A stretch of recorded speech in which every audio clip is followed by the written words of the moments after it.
செத்தா நீங்க ஏன் சாகணும்?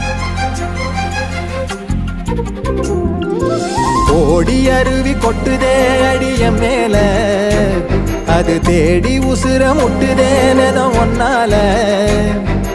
ஓடி அருவி கொட்டுதே அடிய மேல, அது தேடி உசுர முட்டுதேனதம் ஒன்னால.